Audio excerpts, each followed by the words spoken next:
今天这热点又轮到了房屋养老金概念。国检集团、上海建科一字板涨停，建科股份20厘米涨停，随后开板但又回风。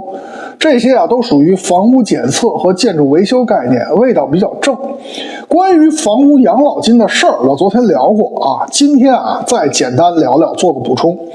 买过一手新房的人都应该交过一笔公共维修基金，一般是房子建安成本的5%到8%，或者总房价的2%左右。专人专户统一由房管部门代管。如果你的小区成立了业委会也有可能转交给业委会管理。据媒体报道，目前全国公维基金的总规模大约在1万亿左右，还是不小的，但使用率极低，只有5%到10%。因为这笔钱是1999年1月1号之后才收取的，大部分房屋还没到整体维修阶段，也就是说1999年之前的老小区并没有这笔钱，而半新小区随着时间的推移，房主、物业、业委会可能已经换了好几茬，这钱也是一笔糊涂账想动用非常困难。比如我自己09年买的新房，交了一笔维修基金，但16年我换房，这钱却留在原房屋给了后来的房主。而我买的房子，如果前房主动用过维修基金，是可能存在无钱可用的情况是有这种可能的。而且这笔钱的申请也非常麻烦，需要业委会和物业联合代我向房管部门申请，其批准规则也不太透明，审批时间非常长，很多急活，比如房顶漏水，是不可能等钱下来的，否则你家里早就漏成水帘洞了。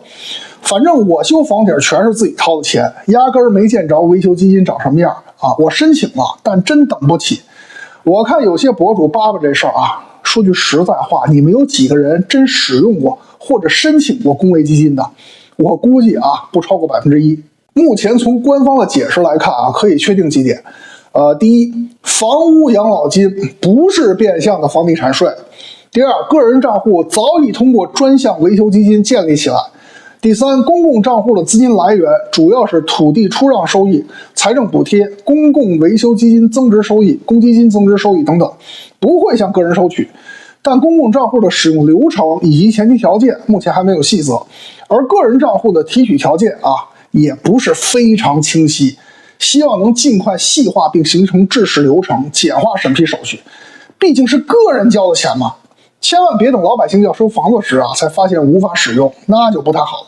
对了，油罐车混装食用油事件调查结果也已经公布了具体细节大家可以自己去看央视新闻。简而言之作案车辆只有新京报记者看到的那2辆，涉事企业及车队的其他车辆均没有发现问题。涉案车辆所运送的绝大部分食用油已经被封存，仅11吨用作饲料加工，另有21.6吨流向市场，全部在鄂尔多斯，其他地方无忧。相关专项整治工作将会持续开展以零容忍的态度确保食用植物油安全，所以问题不大放心吃吧您就。今天放量成交5265亿三市总共3843家上涨，1346家待涨，内资净流出138亿。个股涨多跌少，上证深成指全红，创业板微绿，成交量放大163亿一派牛市盛景最后来是黑悟空发售仅4天时间，销量就突破了1240万套，预估收入47亿，打破了多项游戏世界纪录。毫无疑问这里面中国玩家的贡献最多，销售占比81.4%，其次是美国玩家的2.7%，俄罗斯排第3，占比1.3%，其他国家总共占比14.6%。虽然中国玩家贡献超过了80%，但作为第一款国产3A 游戏大作，黑猴子的成功是毋庸置疑的可喜可贺。国际市场受文化障碍以及偏见的掣肘需要慢慢开拓，但只要东西好，被广泛接受只是时间问题。